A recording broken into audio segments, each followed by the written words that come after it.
이 시간 우리에게 주시는 하나님의 말씀은 고린도후서 6장 14절에서 7장 1절까지의 말씀.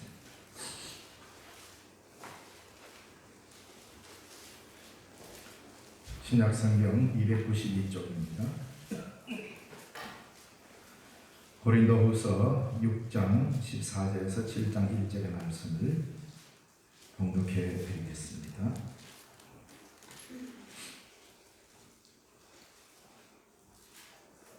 너희는 믿지 않는 자와 응애를 함께 맺지 말라.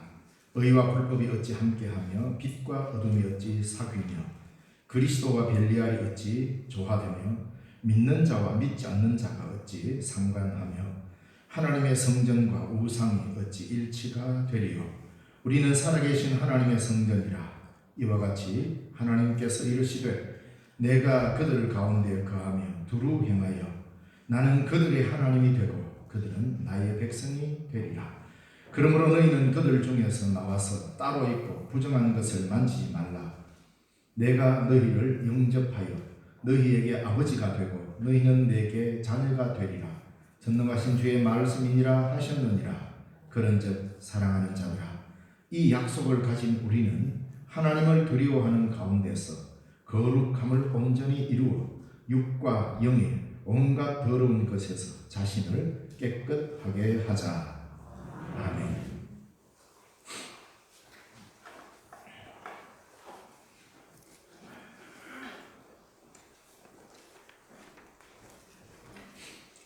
예,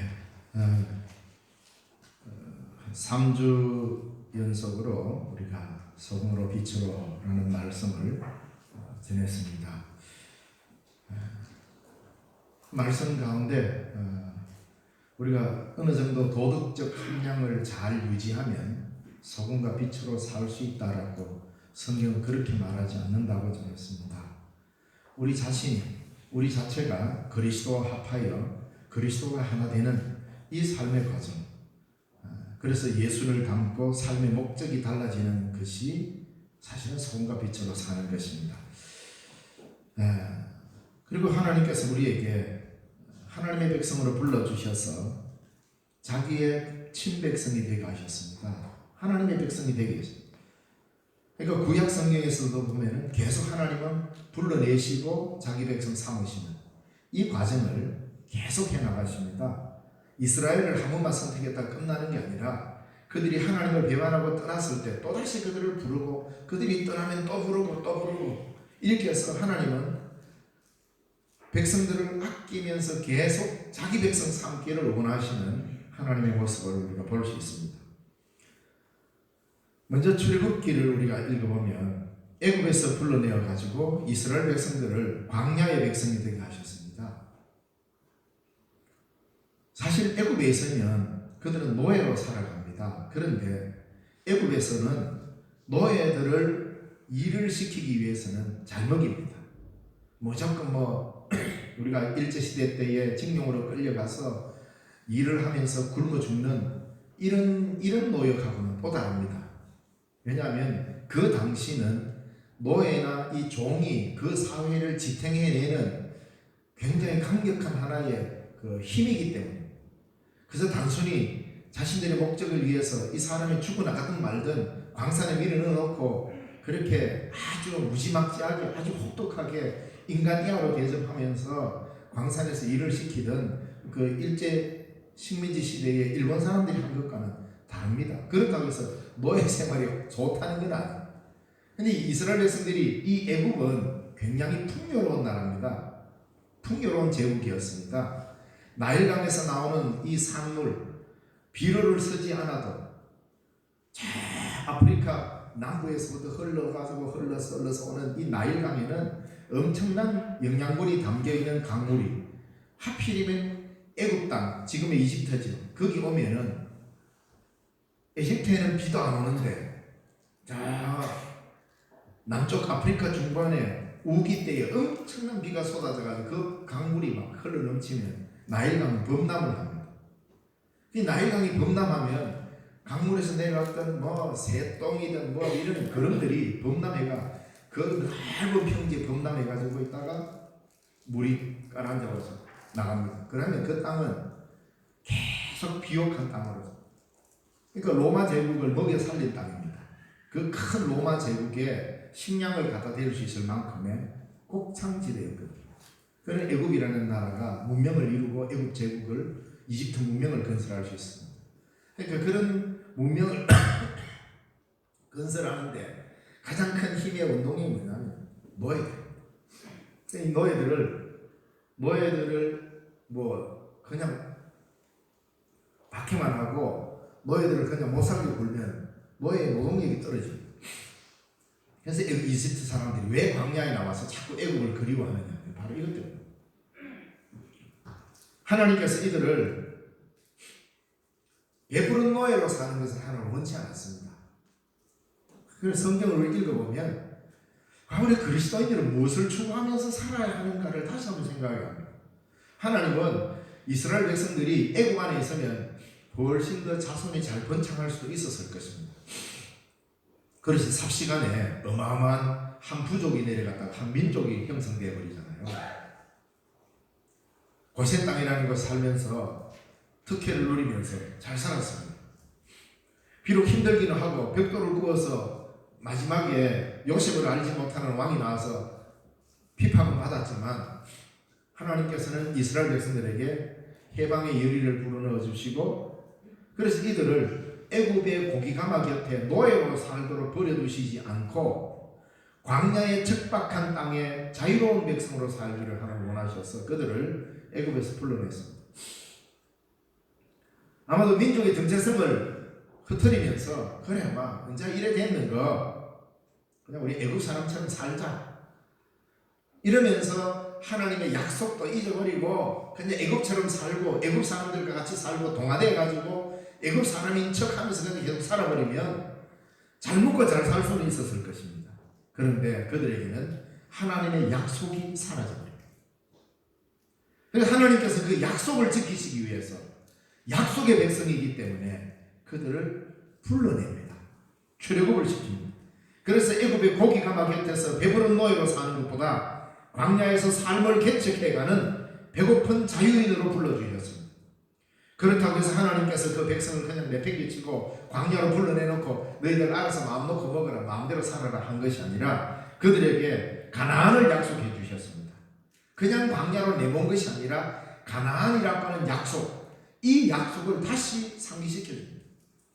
애굽의 고기가마 곁에서 그들은 나름대로 고기도 먹고 부추도 먹고 이래 살아갈 때에 그 잊어버린 약속을 다시 한번 모세로 통하여 기억하게 하고 하나님은 그 약속의 땅으로 보내시고자 그들을 불러낸 거잖아요.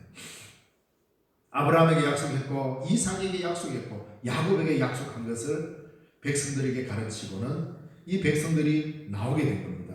그래서 그들은 가나안을 약속받고 가나안을 향하여 가있고 그리고 광야의 길을 걸으면서 그들은 광야에서만 먹을 수 있는 만나와 메추라기로 그들은 먹고 살았습니다. 우리들의 삶에서 만나와 메추라기 사실은 이 이상으로 크게 필요할 것 없다라는 이런 메시지도 이 속에 담겨져 있습니다. 광야의 진전, 그들이 광야의 길을 걸어갈 때 뭔가 잘 먹고 윤택한 삶을 이런 삶을 살기 위해서 그 광야에 그들이 불러낸 게 아니기 때문에 그런데 그들에게 있어서 약속을 잊어버리고 목적을 상실할 때 이 광야길이 얼마나 고된 길이었는지 모릅니다.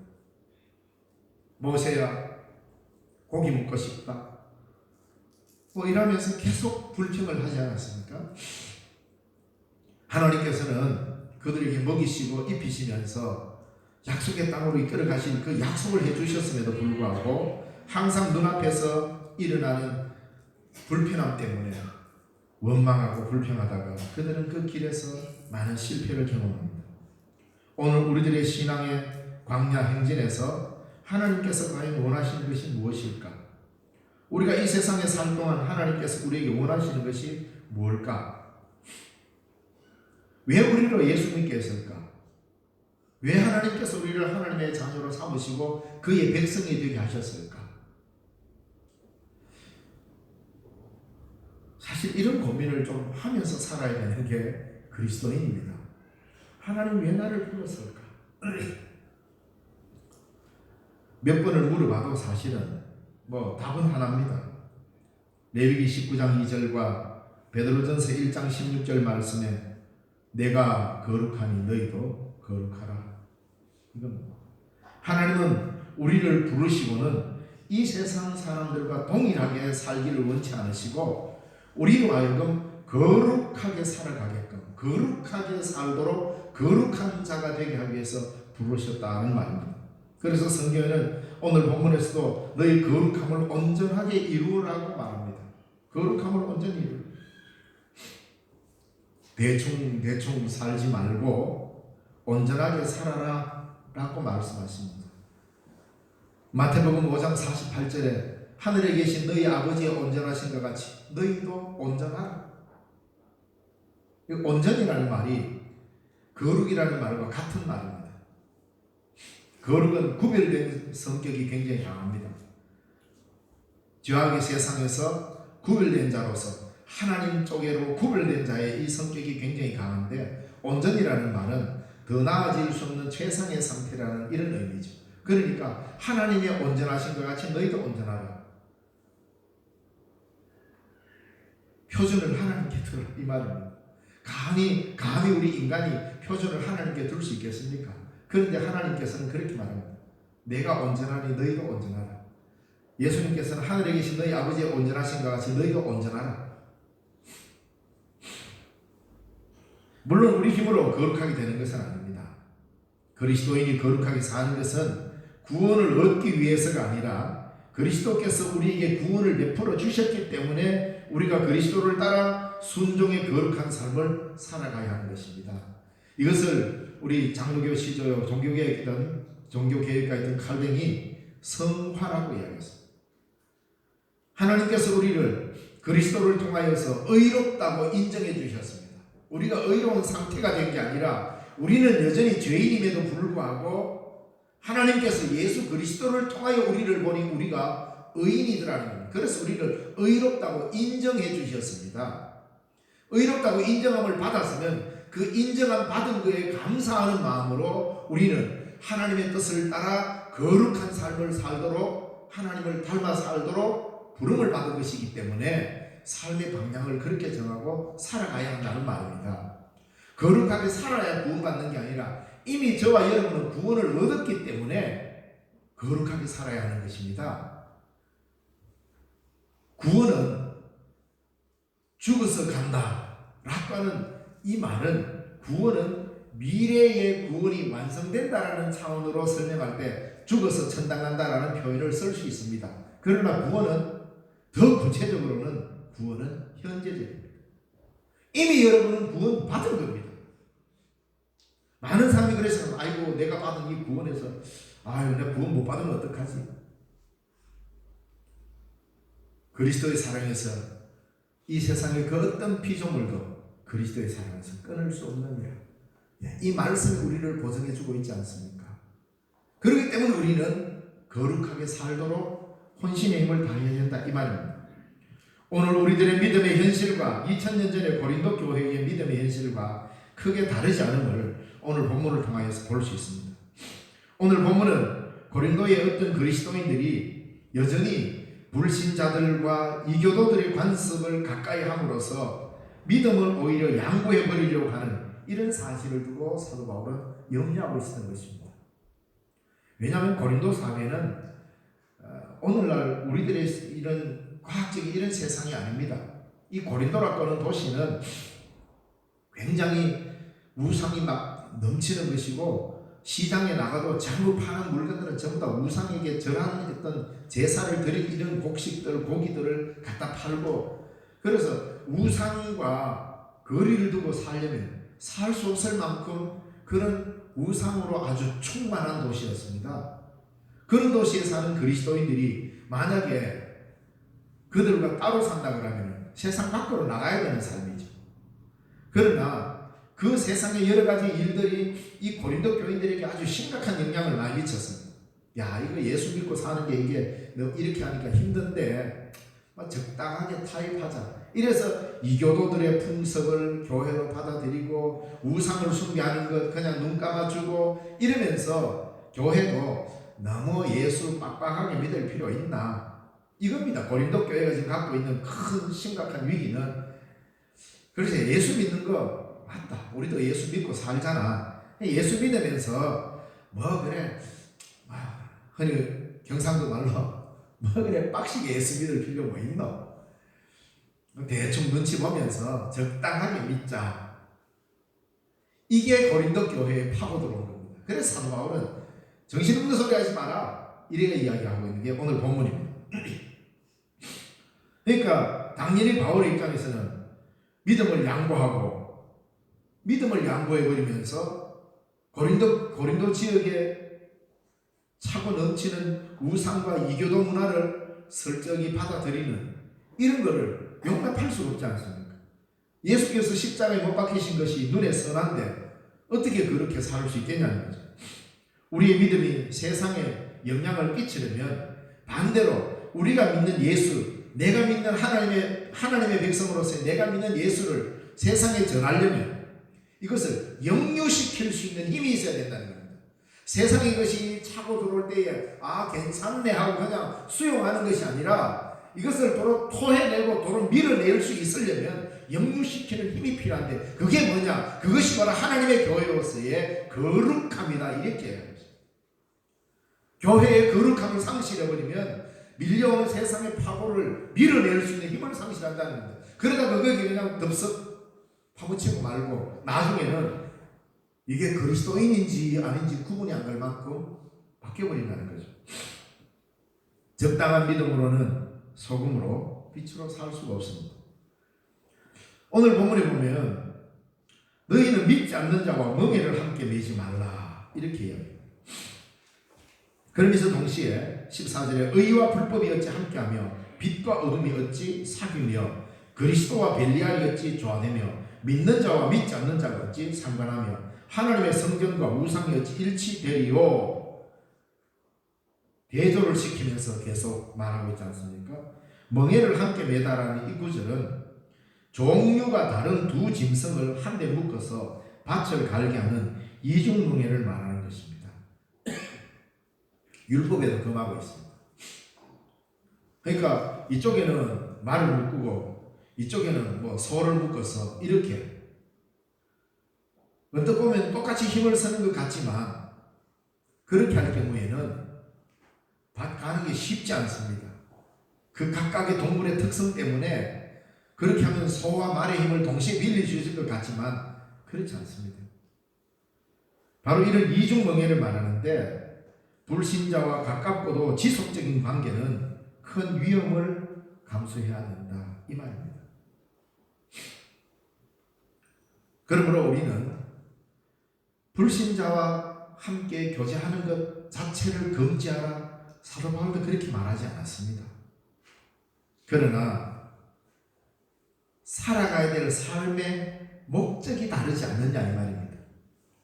밭을 가는데 하나님의 일을 하는데 우리는 하나님의 일을 하고 하나님이 정해준 우리의 목적이 있는데 그 목적을 향해 가야 되는데 만약에 동일한 목적을 향하여 간다면 그는 그리스도인일 것입니다.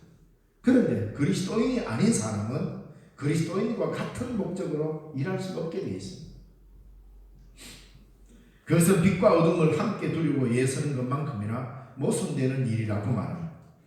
성경에서는 또한 그리스도인들이 사회적인 축제의 일환인 우상 숭배에 가담함으로써 스스로를 벨리알, 우상이라는 뜻이기도 하고 원본래 뜻은 무가치한 이런 뜻입니다. 벨리알이라는 말이. 그의 영향 아래 자기 자신을 두려고 하는 것은 매우 위험하다는 것입니다. 그리스도인은 분명히 알아야 됩니다. 목적을 하나님의 나라를 목적 삼고 살아갑니다.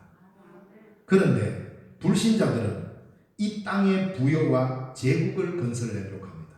자기만의 제국을 건설하고 자신만의 부를 축적하려고 하는 것이 이 세상이 가는 길이 아닙니까? 우리는 이미 목적이 정해져 있는 사람입니다. 왜 거룩한가 하니 저와 여러분이 왜 거룩하냐? 하나님이 우리를 구원해 주셨기 때문에 거룩합니다. 그리고 왜 거룩하냐 하면 목적이 거룩한 나라를 향하고 있기 때문입니다. 하나님의 나라라고 하는 목적이 정해져 버렸단 말입니다.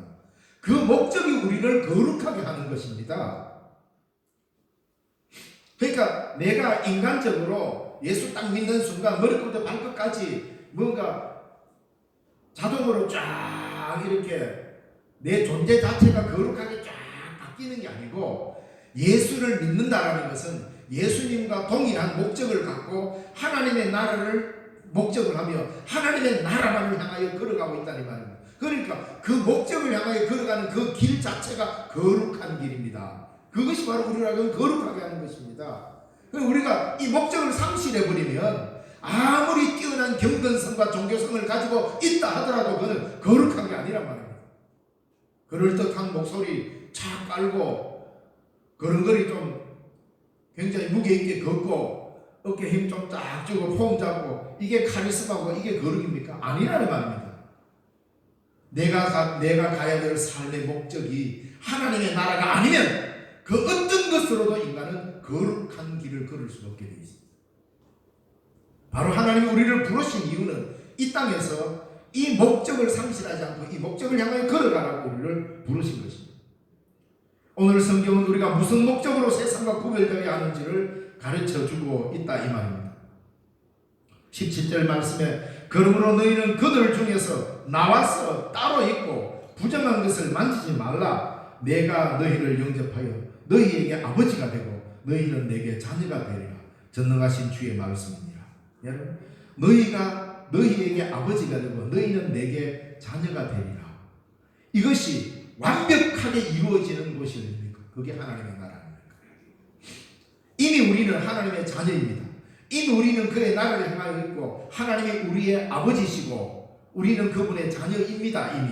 그러나 그것이 아직 완성되지 않았잖아요.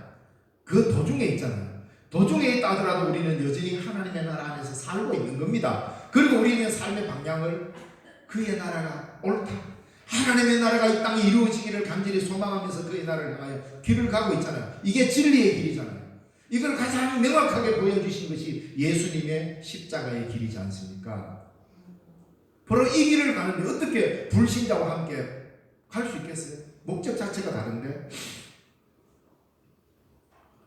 자, 이렇게 세상과 구별되어야 하는지를 가르쳐주지만 너희는 그들 중에서 나와서 따로 있고, 이 구절을 많이 오해를 합니다.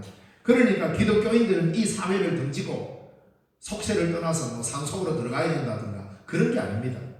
자칫 잘못하면은 너희는 그들과 따로 있고 이러기 때문에 그릇된 경건주의에 빠져가지고 사람들과 자기를 담을 쌓고 경계를 쌓고 배척함으로써 자신의 경건성을 유지하려고 하는 것은 매우 위험한 것입니다.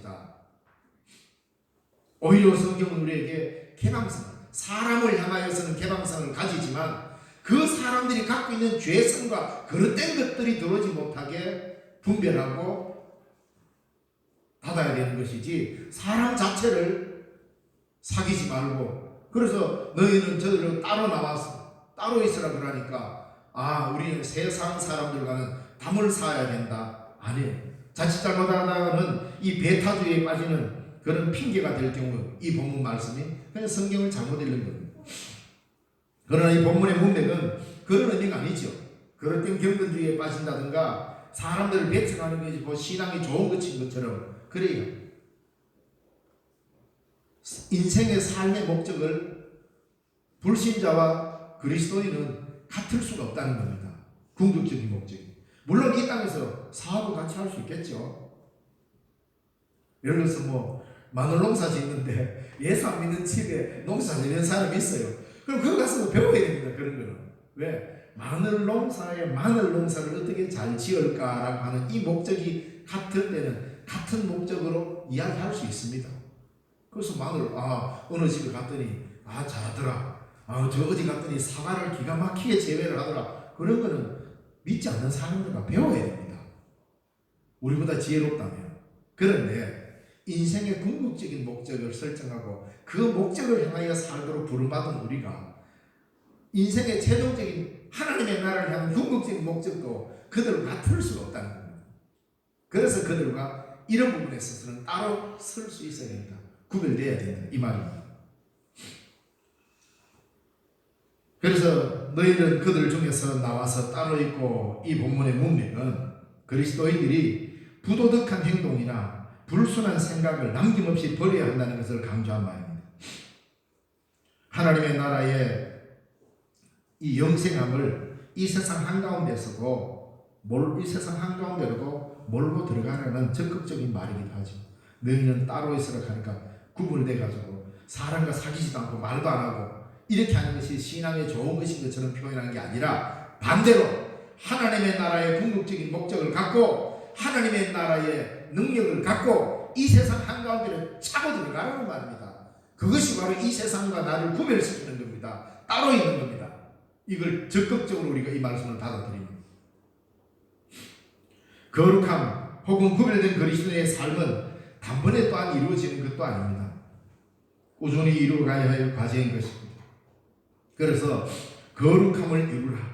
이것은 계속적인 진행을 의미합니다. 한번 예수 딱 믿고 거룩하게 되었다. 이걸로 끝나는 게 아니라 끊임없이 나를 쳐서 복종시키고 십자가를 지는 것은 어깨에 한번 울러냈다고 끝나는 게 아니라 주님과 함께 주의 길을 따라가야 하는 것입니다. 늘 현재적인 것입니다. 이 모든 것은 사람보다 하나님을 두려워한다면 이루어질 수 있습니다.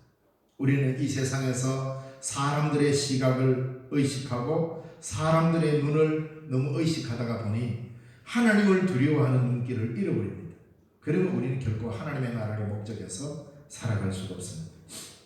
자, 그렇다고 해서 우리가 속세를 떠난다, 불신자와는 진실된 교제를 이룰 수 없다, 이렇게 해서 불신자와의 모든 관계를 끊으라는 말은 아닙니다. 그리스도인들은 세상의 소금과 빛으로 부르심을 받았습니다. 그것은 결코 세상을 등지는 것이 아니라 방금 말씀드린 것처럼 오히려 세상 안으로 파고 들어가는 더욱더 더 적극적인 하나님의 나라의 삶을 살아야 합니다. 왜? 우리가 살아가야 되는 이유는 이 죄악 한가운데 하나님의 나라가 현재하도록 만들어가야 되는 복음을 갖고 있기 때문입니다. 하나님의 자녀들이기 때문입니다. 우리는 하나님의 친백성이기 때문입니다. 그래서 우리는 세상을 두려워할 것이 아니라 하나님을 두려워한다면 이 복음을 가지고 세상 한가운데로 치고 들어가는, 오히려 세상의 거센 물살을 역류시킬 수 있는 하나님의 나라의 복음을 갖고 있는 사람들이잖아요. 이 복음을 갖고 세상 한가운데서 하나님의 나라를 정언하고 하나님의 나라가 이 세상 한가운데 이루어지도록 만들어가도록 부름을 받았습니다. 바로 그 방향을 설정하고 그렇게 사는 것이 성경에서는 거룩한 삶이다라고 이야기하고 있다 이 말입니다. 예수님께서는 이 땅에 사시면서 어떻게 살았어요? 죄인들의 친구였습니다. 죄인들의 친구라고 해서 예수님이 죄인은 아니었습니다. 죄인들의 친구이면서 예수님은 죄인과 구별되신 사실을 알아요. 우리 또한 마찬가지입니다. 이 땅에서 우리는 죄인들과 친구 될 수 있습니다. 그러나 우리는 죄인이 되어서는 안 됩니다. 죄인이 아니면서 죄인들과 친구 될 수 있는 개방성을 가지고 그래야 하나님의 나라를 이 세상 한가운데로 몰고 들어갈 수 있는 겁니다. 우리가 하나님의 나라를 그 안에 몰고 들어갔다고 해서 하나님의 나라가 완성되는 건 아닙니다. 그러나 그곳에서 하나님의 나라를 이루고자, 이 세상을 이 세상이 천국을 이루고자 우리가 복음을 가지고 세상 한가운데로 차고 들어갈 때 그 힘과 능력을 성령님께서 보증해 주시고 함께 하신다는 거 아닙니다. 복음을 전할 때만, 예수의 복음을 전할 때만 하나님의 나라가 힘있게 역동적으로 임하는 그 능력을 경험할 수 있게 되겠습니다. 하나님의 나라는 이 세상을 등지지 않습니다. 그러면서 동시에 이 세상을 극복하는 것이 하나님의 나라입니다. 우리가 받은 구원은 세상에 있는 그 어떤 것으로도 살 수 없는 저 하늘나라의 가치로 주어진 것이죠. 예수님의 피값은 세상에 있는 그 어떤 피조물로는 그 가치를 가늠할 수 없는 것 아니겠습니까? 왜? 이 세상에 있는 모든 피조물의 값을 다 쳐도 그리스도의 보혈의 값에 미치지 않습니다. 왜? 구원을 이룰 수 없기 때문에. 그래서 우리는 내가 받은 이 구원은 값으로 따질 수 없는 것입니다. 우리의 구원이 이 세상의 그 어떤 것으로도 세상의 어떤 것으로 만약에 구원에 이르렀다면 그것이 그 어떤 것이 사라져버리면 구원도 사라지는 거죠. 그러나 우리의 구원은 그리스도의 보혈로 이루어진 것입니다. 그러니 구원은 하늘의 것으로 보증된 것이라 말합니다. 구원은 인간의 행동으로 얻는 것이 아님이 명백한 사실입니다. 내가 어떻게 좀 행동을 잘했다고, 내가 멋있게 살았다고 구원이 이르는 게 아닙니다. 구원은 전적으로 하나님의 은혜요, 그리스도의 보혈로만 이루어지는 것이라는 것, 우리가 당연하게 받아들이죠. 바로 그 보혈로 구원을 얻었다고 하니까 이제 됐다고 생각합니다. 완성이라고 생각합니다. 그렇지 않습니다. 구원은 전적으로 하나님의 행동입니다. 우리의 행동이 아닙니다. 그렇기 때문에 우리는 그 어떤 행동도 구원을 위해서는 요구할 수가 없습니다. 구원은 하나님의 선물입니다. 전적인 하나님의 선물입니다. 그래서 우리는 구원을 얻기 위해서는 아무것도 할 수 없습니다. 내가 뭔가를 해서 구원에 이룰 수가 없다 이 말입니다. 오직 은혜로만 구원을 받을 수밖에 없습니다. 은혜로만 구원을 얻는다 말입니다. 여기에서 우리 개신교의 많은 기독교인들이 오해를 하기 시작합니다. 은혜로만 구원을 얻었다는 겁니다. 맞습니다. 이거는 변할 수 없는 사실이고 성경이 그렇게 가르치고 있습니다. 그런데 이것이 완성이라고 생각합니다. 사람들. 내가 하나님의 은혜로 구원받았다. 그걸로 끝나버립니다. 네 예수 믿는다. 저도 옛날에 사형리 같은 걸로 이렇게 막 전도하고 했는데 입술로 시인하면 구원 얻는다. 이래서 막 가르치면서 예수님, 나는 이제 예수님을 나의 구주로 영접합니다. 아멘 해라. 아멘. 됐다. 그 이후에 다른 어떤 일이 없어져.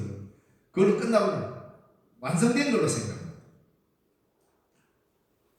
이 구원, 어쨌든 내가 받은 이 구원이 얼마나 놀랍고 놀라운 은혜인지요. 깊이 생각해봐야 될 일은 내가 아무것도 한 일이 없는데 구원이 내게 왔다면, 그래서 내가 하나님의 백성이요 그리스도인이 되었다면 이제부터는 분명히 하십시오. 오직 행위로만 그 구원의 독특성을 드러내야 합니다.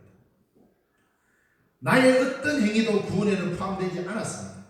전적인 그리스도의 행위로서, 하나님의 행위로서, 그리스도의 십자가의 보혈로 전적인 하나님의 은혜로 내가 구원을 받았기 때문에, 전적인 하나님의 행동으로 구원받았기 때문에 이 구원이 너무나 값진 것이었고 나를 살리는 구원이었단 말입니다. 그런데 받은 이 엄청난 구원을 이루어 가려면 전적인 나의 행위로 말미암아 이 구원이 드러나게 되어 있습니다.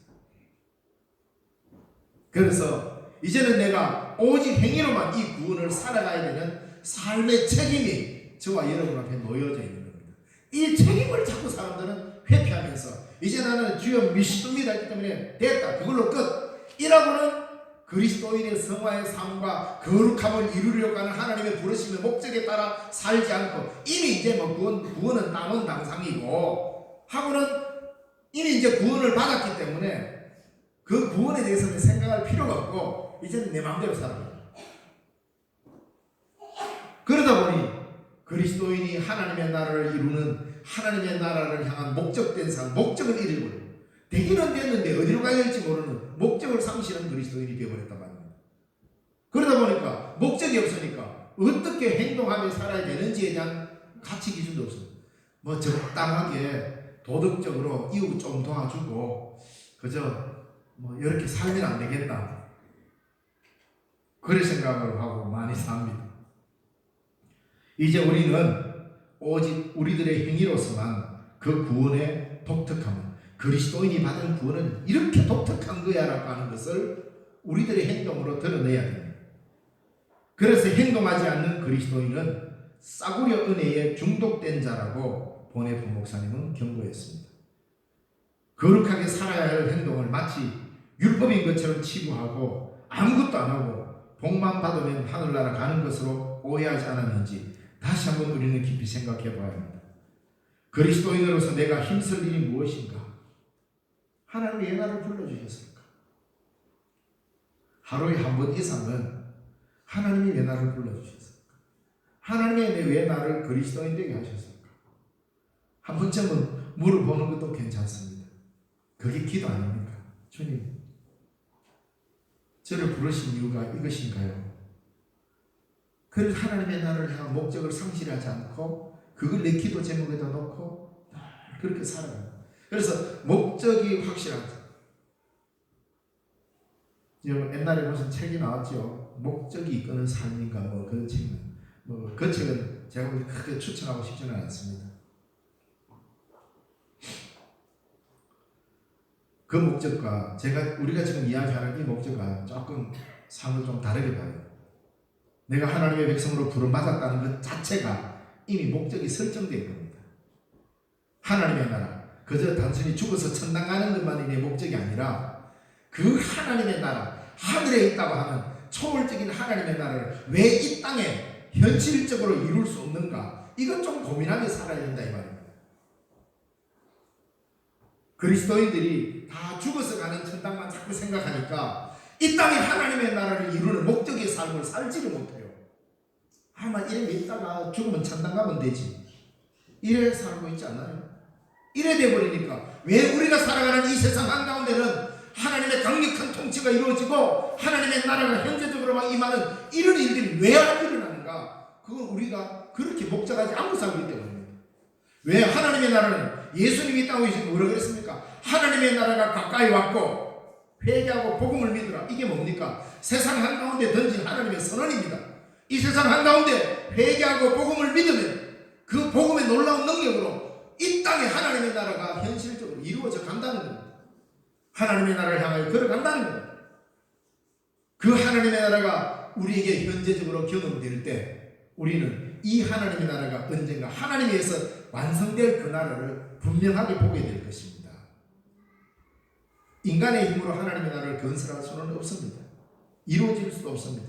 그런 건 인간의 나라지 하나님의 나라가 아니죠. 내 힘으로 이룬다면 그건 나의 제국일 뿐이지 하나님의 나라는 하나님의 전적인 통치가 이루어지는 것입니다. 하나님의 전적인 통치가 이루어지는 것이 돼요. 그것은 이 세상에도 그렇게 이루어져야죠. 왜 죽은 후에 아니면 저 어떤 초월적인 세계에서만 하나님의 통치가 전적으로 이루어지고 여기는 왜 못 이루어집니까?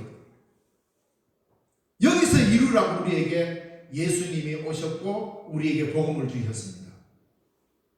그리고는 너희로 하여금 그렇게 그 목적을 추구하고 사는 삶의 방향을 구체적으로 사는 것은 뭐냐? 그게 거룩한 삶이다 이 말입니다. 이 거룩한 삶을 살아가고 성경은 수도 없이 이야기하고 있습니다. 하나님 하늘에 계신 너희 아버지 온전하신 것 같이 너희도 온전하라. 이 말은 그저 점잖하게 살아가는 말이 아니라 하나님의 뜻을 이 땅에 실현시켜라 이 말입니다. 이걸 놓고 우리가 기도해야 됩니다. 이걸 놓고 우리가 고민해야 되는 거죠. 그래서 항상 기뻐하라, 쉬지 말고 기도하라, 범사에 감사하라 하는 이유는 그 나라가 확실하기 때문입니다. 하나님의 나라가 확실하기 때문에 그 나라에 우리의 희망을 걸 때 우리는 그 어떤 절망에서도 기뻐할 수 있고 그 나라가 나의 힘이 아니라 하나님의 능력으로 임한다는 것을 굳게 믿음으로 우리는 항상 기도할 수 있는 겁니다. 하나님의 나라가 확실하게 이 땅에 이루어지기 때문에 우리는 감사할 수 있는 겁니다. 그걸 단순히 이 땅에 살면서 농사 좀 잘 된다고 항상 감사 아니에요. 그런 의미의 감사가 아닙니다. 그거는 예수 그리스도 안에서 성령이 주시는 하나님의 은총을 경험한 자, 그것이 이 땅에 내가 볼 때 죄악이 관영해. 사람들은 정말 도무지 이 세상에 하나님의 나라 이루어질 것 같지는 않지만 내가 보는 부정적인 시각보다도 훨씬 더 크신 하나님의 은총의 능력이 있다는 것을 믿는 사람은 항상 기도할 것입니다. 범사에 감사할 것입니다. 그걸 믿고 목적이 흐트러지지 않는 삶, 이게 거룩한 삶입니다. 그렇기 때문에 이 세상에서 우리는 구별된 삶을 살아야 합니다. 세상 사람들과 똑같은 목적을 갖고 똑같은 방향을 추구하면서 그들과 함께 섞여서 야 저게 좋네 하면서 이방인들이 따라가는 것들을 설득 수용해가지고 하나님을 믿는 사람으로서의 독특성을 잃어버리고 목적까지 상실하면서 마치 이 세상에서 주는 즐거움이 천국의 즐거움이 양 착각하면서 거기 함몰되어 버리는 이게 바로 그리스도와 벨리알을 같이 섬기려는 것이요. 오늘 이 본문에 우상이 어찌 일치되겠느냐? 하나님의 성전과 우상이 어찌 일치되겠느냐? 곰곰이 우리가 한번 이 본문을 여러분 다시 한번 나중에 읽어보십시오. 나는 얼마나 구별된 삶을 살고 있고 세상이 추구하는 가치와 내가 추구하는 가치가 얼마나 다른지를 한번 살펴야 하는 것입니다. 거룩하게 살아야 할 행동을 여러분 어떤 율법적인 몇 개의 조항을 지키는 게 아닙니다. 그리스도인으로서 내가 힘쓸 일이 무엇인가? 그걸 다시 한번 생각하라는 것입니다. 내가 받은 구원은 그리스도인으로서의 삶을 구원은 그리스도를 위한 삶의 시작의 은입니다. 결론이 아닙니다. 결론은 하나님의 나라입니다. 거룩하게 산다는 것은 이 목적, 이 결론을 잘 내겠다고 지금 최선을 다하는 삶입니다. 나에게는 그리스도인으로서의 독특성이 무엇으로 나타납니까? 의와 불법을 구분합니까? 빛과 어둠을 구분하고 사는가? 그리스도와 벨리알이 헷갈리지 않는가? 성전과 우상을 조화시키려는 이런 꼼수가 내게는 없는가? 우리는 살펴야 하는 것입니다. 그리스도 없는 인생인 것처럼 뒤죽박죽 살지는 않았는가? 돌아보라는 말입니다. 우리가 하나님께 비리를 진 것이 얼마나 많습니까? 그런데 성경에 보면 마치 하나님이 우리에게 빚진 것처럼 해주셨어요. 하나님이 우리에게 빚진 것처럼 우리를 대우해 주셨단 말입니다. 안 보내시면 어떻게 하십니까? 그리스도를 보내시고 또 보혜사 성령을 보내시고 교회를 세우시고 끊임없이 하나님이 우리에게 빚진 것처럼 우리에게 해주셨듯이 우리가 거룩하게 산다는 것은 이걸 다시 거꾸로 한번 생각해 보세요.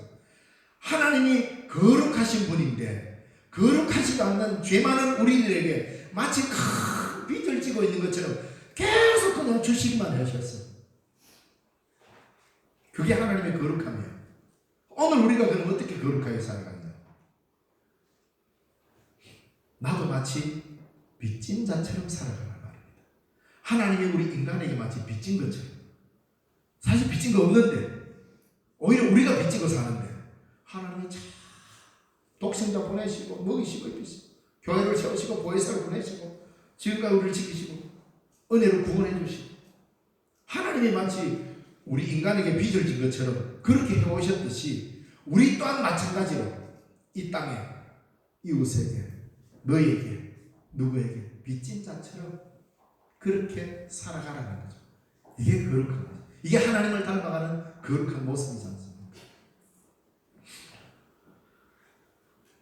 그러면 아마 우리의 삶이 많이 달라지지 않을까 생각합니다. 하나님께서 우리를 그리스도인 되게 하신 이유가 무엇입니까?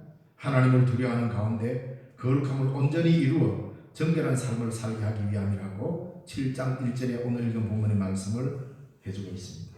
왜 이런 요구를 하시고 계십니까? 다름 아닙니다. 왜 우리가 거룩하게 살려는 목적을 상실하지 않아야 되는가? 하나님께서 우리와 함께 있고 싶었습니다.